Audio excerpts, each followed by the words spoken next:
ఎంత వరికాయలు అనుకున్నారేమో, వరికాయలు కాదు. ఇదైతే ఉప్పు ప్రాసెసింగ్ చేసే పద్ధతి అనమాట. సముద్రపు నీళ్ళన్నీ ఈ విధంగా కైలు కట్టేసి ఎండబెడతారనమాట. ఈ ఎవాపరేషన్ ప్రాసెస్ ద్వారా నీరు మొత్తం ఆవిరైపోయిన తర్వాత ఇట్లా ఉప్పు కానసం చూడండి, తెల్లగా రవ్వలు ఇట్లా పైకి వస్తుంది. వాళ్ళంతా తీసుకొని చేతులతో అట్లా చేతులతో పైకి కుప్పలు వేసుకుంటూ వస్తారు. ఇవన్నీ వేసిన కుప్పలే. మసాలా అయితే ఫోటో తీస్తాడు, మసాలా పోజ్ ఇస్తాడు బాగా.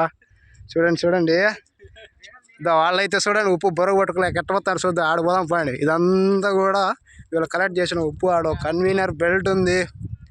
అలానైతే పర్మిషన్ తీసుకున్నాము, ఇబ్బంది లేదు. వాళ్ళు ఉప్పు చూడు, మనం ఆడిపోయి వాళ్ళని అడుగుదాము.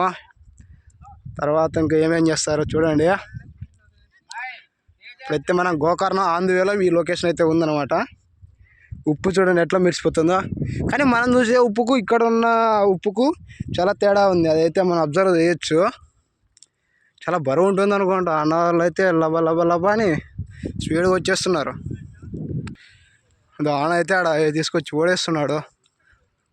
వాళ్ళైతే లోడింగ్ చేస్తున్నారు. పోదాం, అన్నతో పోయి మాట్లాడుకుంటూ పోదాము. ఇక్కడ ఒక మోటార్ కూడా ఉంది అన్న. అది మోటార్ యాకేనా అన్నా? తెలియదా? ನೀರಾ? ಅದು ನೀರು ಎಲ್ಲಿಂದ ಬರ್ತಿದೆ?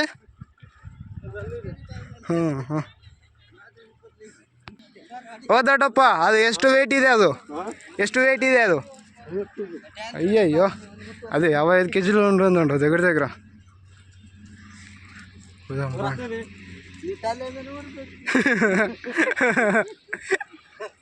ಹೆಸರೇನಣ್ಣ?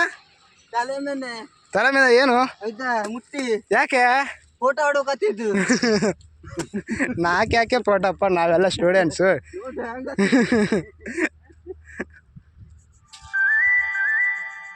చూస్తున్నారు కదా ఇదంతా. ನಮ್ದು ಆಂಧ್ರ ಅಣ್ಣ. ಹೌದು, ಆಂಧ್ರ ಎಲ್ಲಿದೆ? ನೀವು ಎಲ್ಲ ಸಾಲ್ಡು ಪ್ರಾಸೆಸಿಂಗ್ ಮಾಡ್ತೀರ, ಅದನ್ನ ನೋಡ್ಬೇಕಂದ್ರೆ ಇಲ್ಲಿ ಇಡ್ತೀವಿ. ಹೌದು,